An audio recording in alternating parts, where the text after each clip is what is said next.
In the days when dust swallowed towns whole, and a man's word was his only armor, there stood a ranch no outlaw dared cross. Not after what happened there. Folks said the Pecos wind still carried the sound of gunfire and ghost laughter, whispering through the cottonwoods like a warning. They called it the Boone Spread, a kingdom of red soil and rattlesnakes, where the horizon burned gold at dusk and justice was served without papers or signatures, only courage. The man who ruled that land was Eli Boone, a giant of a rancher whose shadow stretched longer than his temper. Broad-shouldered, barrel-chested, and built like the barns he raised, Eli was a quiet storm of a man. His face bore the map of years under the sun, creased, wind-chapped, but calm as carved stone.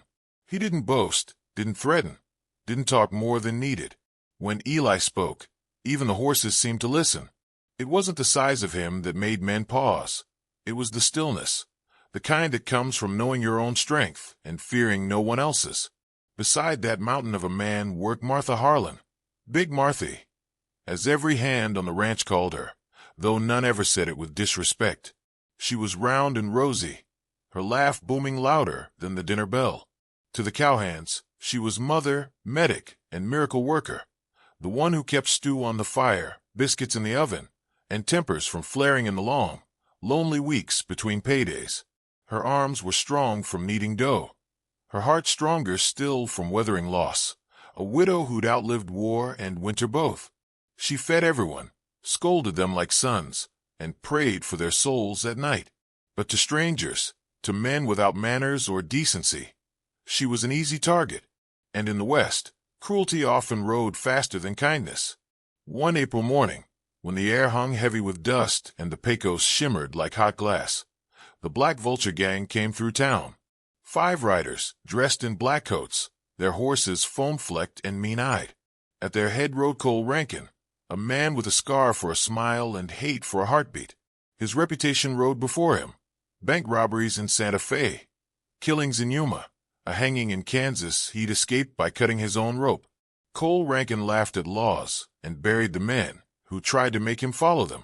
They came for whiskey and trouble, and by noon they'd found both. They drank loud, bet louder, and when there was no one left to fight, they went looking for someone to mock. That someone was Martha Harlan. She'd driven the Boone wagon into town for supplies, flour, beans, and salt pork for the week ahead. She moved slow but steady, her sleeves rolled up, her face red from sun and work. Inside the general store, she greeted old Whit Tally, the clerk, with her usual kindness. "Morning, Whit. I'll take 50 pounds o' flour if you got it." Before Whit could answer, the door swung open hard enough to rattle the windows. The Black Vulture sauntered in, spurs jingling, smelling of sweat and arrogance. Cole Rankin leaned on the counter, grinning like a wolf. "Well now," he said, voice smooth as whiskey and twice as dangerous. "Ain't this a sight? Boone's cook, I reckon." Martha didn't answer. She reached for her list. One of the gang, a wiry boy with missing teeth, snickered. "She's bigger than the wagon she drives. Bet she eats the cattle for they're sold." Another chimed in. "Look at that apron. Could sew it into a tent." The laughter rolled like thunder. Martha's hand froze over the counter. Her face didn't show pain, only a long, cold patience, the kind that cuts deeper than anger. "You boys best mind your words," she said softly.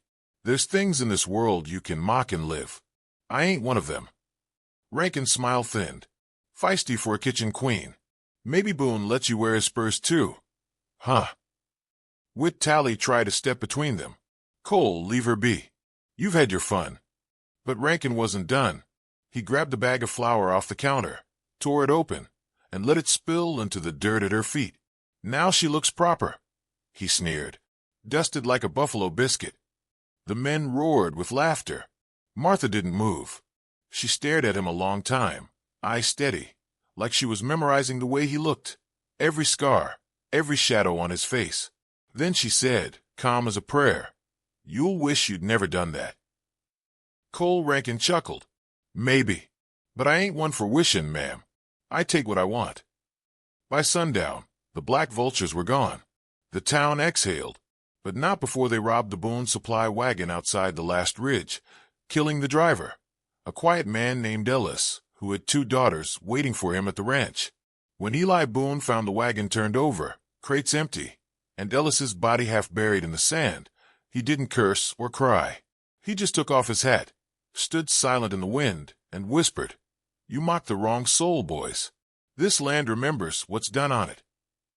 He buried Ellis by the cottonwoods that evening, the ground still hot underfoot. Martha stood beside him, her apron streaked with dust, her eyes red but dry. When the last shovel of dirt fell, she said quietly, "They'll come again." Boone nodded once. "Aye, and when they do, they'll regret breathing." That night, as dusk crawled across the plains and lightning flickered far off over the canyon, the Boone ranch sat uneasy. The ranch hands played cards in the bunkhouse, pretending not to notice how the wind had gone sharp and cold. Coyotes barked on the ridges, and the horses stomped restlessly in the corral. Something felt off, like the whole land was waiting for something bad to happen. Inside the kitchen, the lamps burned low. The smell of stew and coffee filled the air, but no one ate much. Eli sat near the fire, silent as always, whittling a piece of pine into a shape only he understood. Martha cleared plates that hadn't been touched. Her laughter was gone tonight. Her face was drawn, pale in the lamplight. When she thought no one was looking, she opened the drawer near the stove and took out a knife. Old, heavy, the kind meant for carving beef. She tested its edge with her thumb, then fetched a whetstone and began to sharpen it. Slow and steady. S-H-H-H-K, S-H-H-H-K. The rhythm filled the kitchen, louder than the storm outside. Sparks of steel caught the light as she worked. Boone glanced up but said nothing. He knew better than to interrupt a woman sharpening purpose into silence. Outside, thunder rolled. The rain came sideways, slashing against the windows. The wind howled through the eaves, and for a brief flash of lightning, Eli saw movement out by the fence, shadows, 5 of them, moving low. He set down the whittling knife and rose, hand drifting toward his rifle. By the time he stepped outside, they were gone. Only the rain remained, drumming on the earth like hooves fading into the distance. He walked to the fence, lantern in hand, and there he saw it, carved deep into the wood, blackened by pitch and fire. A vulture with its wings spread wide, the mark of Rankin's gang. When he came back inside, he hung up the lantern and said only, "They've been here." Martha didn't ask what he saw. She didn't need to. The sound of the wind told her enough. She wiped the knife on her apron and placed it back on the table, edge gleaming in the flickering firelight. For a long time, neither spoke. The storm raged. The ranch creaked and groaned against the wind. And in that silence, something shifted in the room, something cold and heavy, like the first breath before a gunfight. At last, Martha said softly, "They think I'm the cook, Eli." The night came heavy and mean, rolling over the plains like a black tide. Thunder cracked above the Boone spread, and lightning lit the horizon in white flashes that carved the land into fleeting ghosts. Inside the main house, the lamps burned low. Eli Boone sat by the window, his rifle across his knees, the weight of unease pressing against his chest like the coming storm. Martha worked in the kitchen, quiet as the grave, her knife moving through onions that would never see a pot. The air smelled of rain and smoke, though no fire had yet been lit. The wind shifted first, a low, crawling moan that carried more than just the scent of dust. It carried hooves. Boone rose slowly, listening. There it was again, the rhythm of approaching riders, 5, maybe 6, riding hard and fast. He didn't need to see them to know. The black vultures had returned. Martha heard it too. She didn't flinch. She simply wiped her hands on her apron, reached for the heavy cast-iron pan on the stove, and tested its balance like she'd done it 1,000 times. "I told you they'd come again," she murmured. Boone loaded his rifle. "Get down below, Martha. Lock the doors." Her eyes met his, calm and steady. "If they're after what's ours, they'll find me waiting at the front, not hiding under it." The first torch arced through the dark, spinning end over end before smashing into the hay barn. The dry straw caught like tinder, flames racing upward in a roar. The sky blazed orange, and the ranch came alive with shouts. Hands poured from the bunkhouse, half-dressed, guns in hand. Then came the laughter, harsh, mocking, drunk on cruelty. Cole Rankin and his riders thundered into the yard, black coats snapping in the wind, faces lit by firelight. Well, well, Rankin bellowed over the chaos. The Boone spread's burnin' bright tonight. Maybe that buffalo cook will roast us supper while she's at it. Martha stepped into the doorway, framed by the fire's glow. Her hair had come loose, and her face shone with sweat, but her gaze was cold and sharp as steel. "You boys best ride on," she said evenly. "You've done enough wrong for one lifetime." The men laughed. One dismounted, a brute with a beard full of ash. "Hear that, boys? She thinks she's running this show." He lit another torch, grinning as he held it high. "Let's see how she looks when the house catches."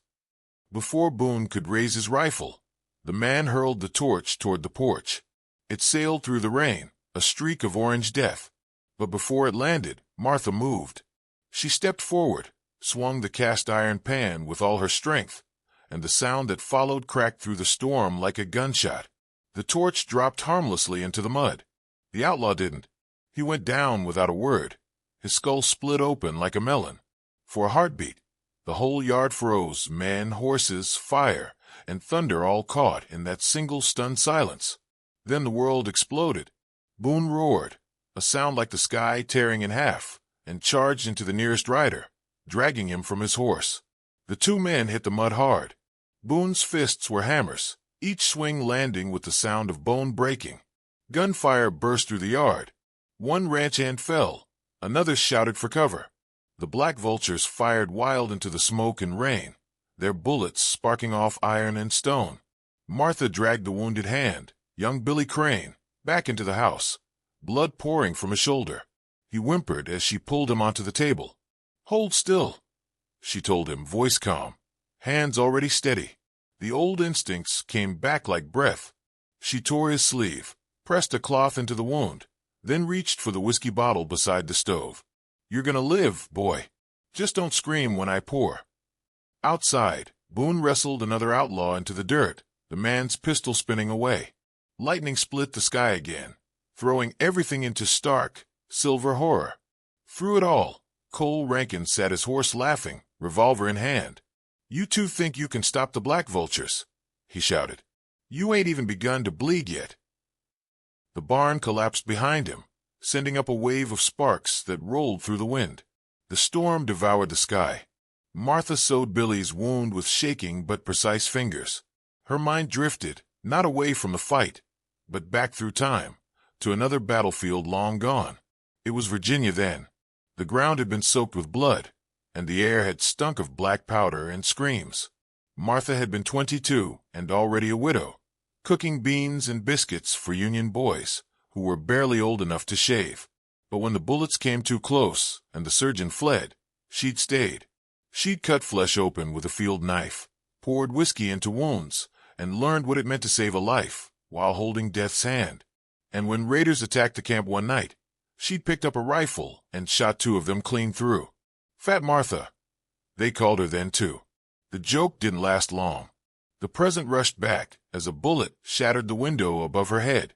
She ducked, grabbed Boone's spare shotgun from the wall, and stepped to the door. The rain hissed through the smoke, and shapes moved in the firelight, shadows of men trying to kill what they didn't understand. Martha braced herself, took aim, and fired.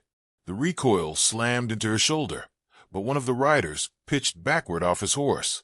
Boone saw it and grinned through the blood on his face. "That's my cook," he bellowed, voice booming over the storm. Cole Rankin snarled, spurring his horse toward the porch. "You're dead, old man," he shouted, raising his gun. Boone turned just as Rankin fired, the bullet grazing his arm. He stumbled, dropped to one knee. Another rider took aim, ready to finish him. Then Martha was there. She didn't shout, didn't hesitate. She stepped into the open, the shotgun smoking in her hands, eyes like burning coal. "You leave him be," she said. Her voice carried through the rain, low and commanding. The rider hesitated, just long enough for Boone to lunge up and drive his fist into the man's throat. The outlaw fell gasping, choking in the mud. The fight dragged on through the storm. 2 of the gang were down, one unconscious, one dead. The rest scattered, firing blind as they fled toward the ridge. Rankin stayed long enough to fire one last shot through the burning barn, then turned his horse and vanished into the smoke. By the time the rain finally killed the flames, the yard was a ruin. The barn was gone, the corral broken, and half the cattle had bolted into the dark. Boone leaned against the porch post, bleeding but alive. The fire's orange light flickered over his face, revealing exhaustion beneath the iron. Martha came to stand beside him. Her hands were still black with soot and blood, her hair plastered to her face. Behind her, the boy she'd saved lay sleeping, bandaged and breathing. The smell of wet ashes filled the air. "They'll be back," Boone said hoarsely. "I know," she replied. Her gaze swept across the wreckage, the burned beams, the shattered glass, the bloodstains in the mud. "But next time, they won't find the same woman waiting." Boone looked at her then, really looked, not as his cook, not as the woman who'd laughed and fed them all for years, but as something else entirely. There was steel in her now, tempered and cold. He nodded once, slow and deliberate. Guess the West finally met its match. Dawn came gray and hollow over the Boone spread, smoke still curling from the ruins of the barn. The smell of ash clung to everything, the earth, the clothes, even the morning air. The wind had gone quiet now, as though the desert itself mourned what had been taken. Eli Boone stood by the fence line, hat in hand, eyes tracing the horizon where the black vultures had vanished. His cattle were gone, his ranch gutted. All that remained was the echo of hoofbeats and the faint hiss of burned timbers collapsing in the wind. Behind him, Martha swept the porch in slow, measured strokes, each scrape of the broom steady and defiant. The skin beneath her eyes was dark, but her shoulders did not slump. She had not wept. Boone watched her for a long time, wanting to speak, but what words could fix ashes? He turned away and walked toward town. By the time he returned, dust coated his boots and his face was like stone. "Sheriff won't ride," he said simply. "Says Rankin's gang ain't worth dying for." Martha didn't pause her sweeping. "Then he can live a coward," she said, voice flat. "The ground remembers who fears it." A week passed. The ranch hands drifted off one by one, taking what little pay they were owed. Without cattle, there was no work, and without work, there was no reason to stay. Soon it was only Boone and Martha, alone under a sky that never stopped watching. The nights grew colder, the silence heavier. But every dawn, the woman the town mocked as Big Martha arose and set herself to the ruins with the patience of a saint and the will of a hammer. Boone awoke each morning to the sound of nails striking wood, the rhythm slow but unyielding. She repaired the henhouse first, then the porch, then began dragging lumber toward what was left of the barn. When his shoulder healed enough to swing a hammer, he joined her. They worked side by side in silence, sweat cutting through soot, hands blistering and bleeding. In town, laughter followed them like flies. "Boone's ranch is a graveyard," they said. "And his cook, poor thing's gone crazy." The sheriff tipped his hat when he passed, but never met Boone's eyes. The saloon talk turned meaner. Heard Big Martha's rebuilding for ghosts. Maybe she's feed-in. And biscuits, too. Boone ignored them. Martha didn't. Every word reached her like a coal pressed to skin. But she never spoke of it. She just worked harder, longer, later into the night, until Boone began to notice the other things. Her boots gone from beside the door after dark. The smell of gunpowder in the morning. Footprints in the dust, leading toward the canyon. One evening he waited up. The clock ticked past midnight before she returned, moving quietly as if not to wake him. Her hair was damp with sweat, her dress streaked with dirt. He saw the rifle slung across her back and the holster tied at her thigh. "Marthy," he said softly, rising from his chair, "you been sneaking off again." She froze, the lamplight trembling between them. For a long moment she said nothing, then laid the rifle gently against the wall. "Can't rebuild a life on fear, Eli," she murmured. He stepped closer. "And you think killing M will bring peace?" Her eyes met his, fierce and alive. "They already took everything worth living for. Now I'll take what they value most." Boone frowned. "And what's that?" She looked toward the window, where lightning flashed far off over the desert. "Fear." The wind rose outside, rattling the shutters. He wanted to stop her, to remind her what vengeance does to a soul. But he saw something in her then that silenced him. Not rage, not madness. Purpose. The kind forged in grief and tempered by love. The next night she was gone again. The desert turned wild under the storm. Thunder rolled through the canyons, and coyotes cried into the wind. The Black Vulture gang had holed up 20 miles north, in the old silver mine near Red Mesa. They'd been drinking, boasting about the Boone fire, laughing at the story of the fat cook who swung a pan like a war hammer. Then one of them didn't come back from his watch. They found him at dawn, neck slit clean, his horse missing, his pistol gone. 2 days later, another vanished. His body turned up 3 miles downriver, face in the mud, boots gone. The men began to whisper as they drank, glancing into the dark. Rankin laughed it off. "Ain't no ghost after us," he said. "Ain't no woman neither." But his laughter grew thinner each night. Martha had learned the land better than any outlaw. She mapped every dry creek, every game trail, every hiding place the desert offered. By day she trained, shooting bottles lined on the fence rail, reloading faster than most men could breathe. By night she moved through the canyons like smoke. She watched, waited, struck, and vanished before dawn. Boone found the evidence in small things. The empty rifle shells in her apron pocket, the boot prints returning from the northern ridge, the faint smell of burnt powder that clung to her skin. One morning, he found her practicing again, 50 yards from the house, the rising sun turning her silhouette to gold. She fired 6 shots. 6 bottles shattered. Not one miss. He stepped behind her quietly. "You're turning yourself into something else, Martha." Without looking back, she reloaded. "Maybe I always was something else. Just forgot for a while." She raised the gun again, but her hands trembled faintly this time.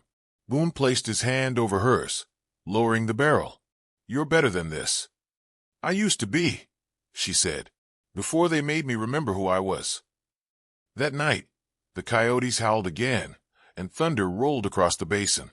The gang's horses spooked, breaking their tethers.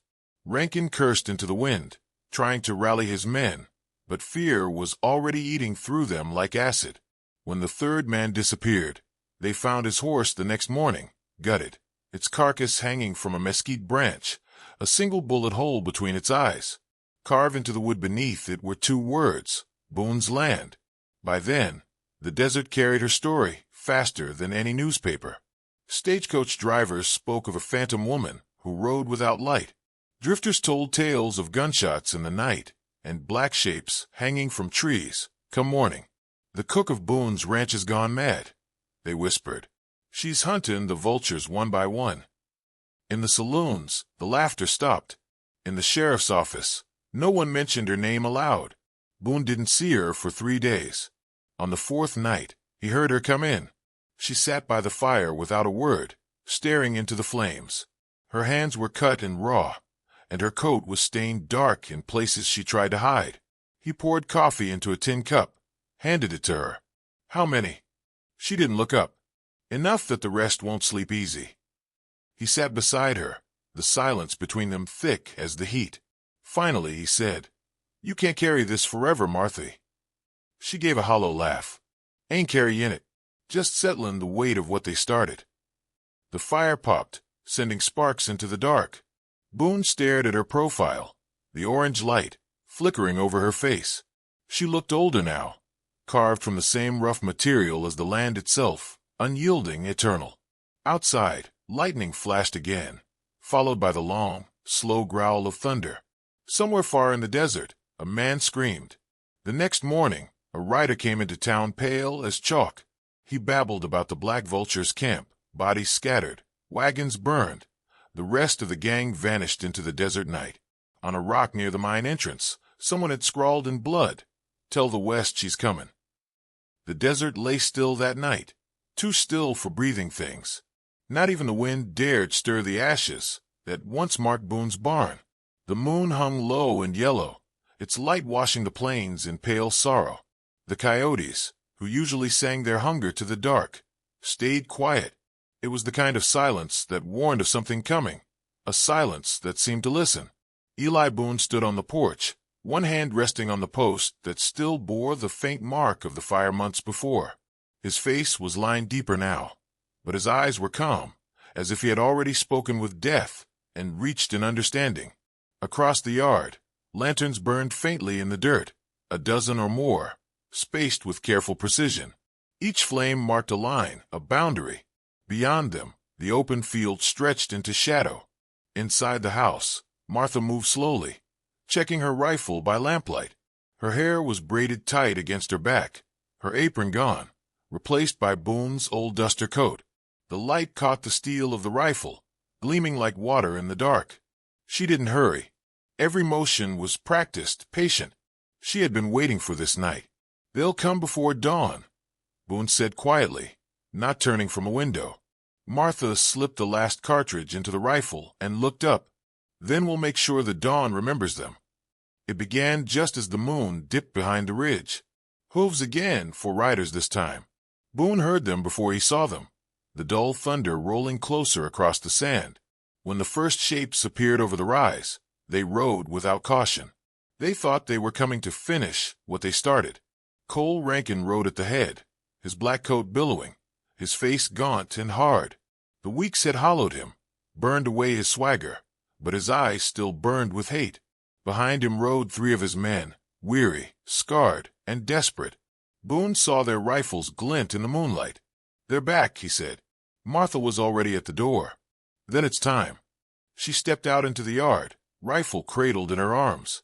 The lanterns flickered, their flames dancing as the riders approached. The night seemed to tighten around them, waiting for a sound, a breath, a word, a spark to break it. Rankin pulled his horse to a stop 20 yards from the gate. "Boone," he shouted, voice raw and cracked. "You got nerve staying here after what we done to your place. Thought maybe you'd learned your lesson." Boone didn't move. "I learned plenty," he said evenly. "Learned that you can burn a man's land, but not his will." Rankin laughed, but it was hollow. "Big talk from a man without a herd. Maybe I'll burn your house this time. Maybe I'll make your fat cook watch it burn." The rifle cracked once, sharp as lightning. The sound split the silence in two. One of Rankin's men tumbled from his horse before the echo died, a dark hole in his chest. Martha stepped into the lantern light, face calm, eyes steady. "She's done watching," Boone said softly from the porch. The gang reeled, cursing, scrambling for cover. The second man fired blindly toward the house, sparks flying off the fence. The bullet missed. Martha's second shot didn't. He fell backward into the dirt, the lantern light flickering across the shock in his open eyes. "Spread out." Rankin barked, yanking his horse around. "She's one woman." But the land itself seemed to rise against them. Beneath their hooves, the ground shuddered, then flames burst upward. The barrels Martha had buried in the sand ignited as the fire from a nearby lantern reached the oil-soaked cloths stuffed inside. The field erupted in light and heat, blinding the riders, setting their horses screaming. Boone stepped off the porch, shotgun in hand, his voice a growl that carried through the fire. "You boys rode into your own grave." The last two gunmen fired wildly, their bullets slashing through the smoke. Boone answered with both barrels. One fell, spinning into the dirt. The other turned to run, his horse bucking in terror, but a shadow moved through the fire. Martha, walking steady, rifle raised. Her shot dropped him before he cleared the fence. And then there was only Rankin. His horse had thrown him, bolting into the darkness. He crawled through the mud, one arm bleeding, coughing from the smoke. Wait, he gasped, voice breaking. "Don't shoot. I'll ride out. You'll never see me again." Martha stepped closer, the firelight painting her face in orange and gold. Her expression didn't waver. "You mocked a woman who fed you once," she said quietly. "And you killed a man who never drew on you." Rankin coughed, choking on dirt and blood. "It was just fun, hell, it was just fun." Her voice was almost gentle. "You came here laughing. You leave quiet." He tried to lift his pistol, but his strength failed. She knelt, close enough for him to see her eyes clearly. They weren't wild. They were calm, steady, like the eyes of someone who'd seen death before and learned to look it in the face. "The land takes its due," she whispered. The rifle thundered once more. When the smoke cleared, dawn was breaking over the Pecos. The fire had burned itself to embers, the air thick with the smell of oil and blood. Boone stood beside her, looking down at what remained of the men who had haunted their nights. The desert wind carried the ashes east, toward the mountains. They worked in silence. Together they dug the graves, shallow, rough, but enough to cover what was left. Boone placed stones over each mound, heavy and plain. Martha marked none of them. The sun rose higher, turning the sky the color of rust and gold. When the sheriff finally rode in near noon, the sight stopped him cold. He climbed off his horse, hat in hand, eyes shifting from the graves to the two figures standing beside them. Boone was covered in soot and dust, Martha still gripping the rifle like it was part of her. Hellfire, the sheriff muttered. What happened here? Boone's voice was steady. Justice.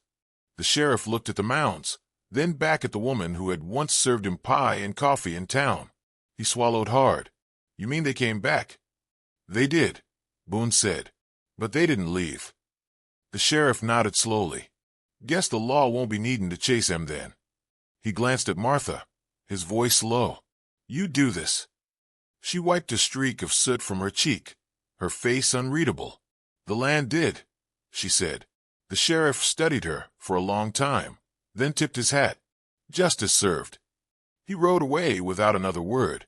When he was gone, the ranch fell quiet again. Boone leaned against the porch rail, watching Martha as she cleaned the rifle, the movement slow, almost ritual.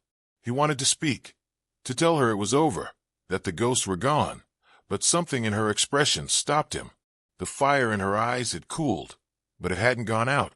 It had simply settled deeper, like a coal buried under ash, waiting for breath. That evening, the wind returned, soft and warm, sweeping through the grass and over the graves. The lanterns were gone now, their oil spent, their light replaced by the red glow of sunset.